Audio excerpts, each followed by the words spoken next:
So Bridget was a weaver, and her tradition is like a shining thread that weaves through the centuries, okay, from her ancient aspect as the goddess of the land, through her reinvention as the Christian saint, and on to us today. A shining thread that carries stories and symbols and inspiration, that carries the divine feminine in her many forms, and reminds us of our deep connection to the land, that speaks to us today with strength and clarity as we struggle to mend our connection to the earth, to remember that we too are part of nature and the cycle of life, and to rediscover the joy of relationship with the natural world. So, as you know, one of the best known Bridget stories tells how she acquired the land for her monastery at Kildare through her enchanted cloak. There are many versions of this story, and I'd like to share this one with you today. So many years ago, a young woman called Bridget had a vision. She saw a grove of beautiful old oak trees, and nestled close to them a simple wooden church. Nearby there were dwellings and vegetable gardens, beehives, ducks and swans on a small lake, and a herd of cattle grazing a meadow. As this colourful and peaceful scene formed before her eyes, Bridget heard a voice saying that this was her destiny, and she should go to the King of Leinster to ask for some land on which she could build a church and create the community that was being shown to her. The vision stayed with Bridget, and she often felt confused or puzzled by it. But the call was strong, and she felt compelled to do what had been asked of her. So one spring day she got up, packed some bread and a jar of milk into a bag, wrapped her long cloak around her, and set off on foot to see the king.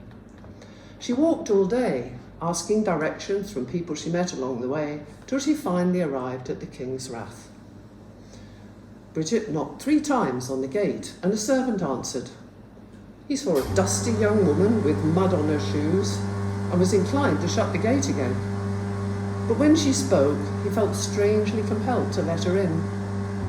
After waiting some time, she was ushered in to see the king, who was sitting outside under an apple tree. He was used to dealing with petitions and quarrels, and had a reputation for directness and quick decision-making. Bridget's eyes sparkled with energy as she explained her mission and asked for land on which she could build her church.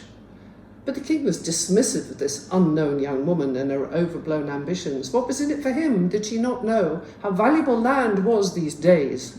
It was an unreasonable request based on some silly dream, and he tried to end the audience. Bridget, however, could still hear the compelling voice of the vision in her mind and was not going to give up. She persisted and kept on asking and explaining how important it was, until she finally pleaded with the king to please, just let her have as much land as her cloak would cover. The king looked at the very ordinary, rather worn cloak this tiresome young woman was wearing, and to get rid of her, he agreed.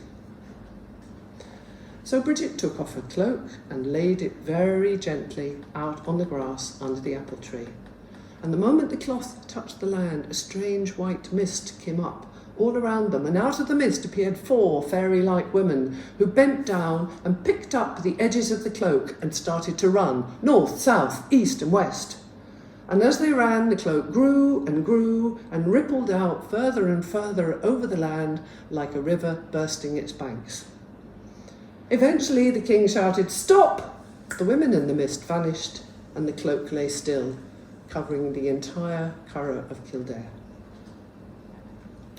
And that's the story of how Bridget started her monastery, building her church and her community, just as the vision had shown her in the shelter of the old oak trees.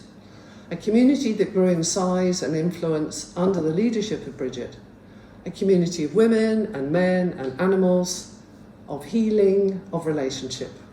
A community built on sacred land that honoured nature and the seasons. So I feel that Bridget calls us today through this story to spread our own cloaks wherever we can, to create sacred land, whether it's in our gardens or our backyards, our community parks or our local woodlands, to spread the cloak of community between people and nature.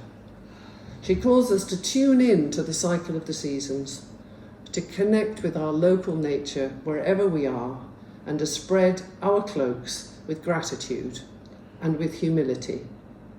And may they be cloaks of protection and cloaks of intention. And may we commit ourselves fiercely with the passion of Bridget to the guardianship and healing of the earth.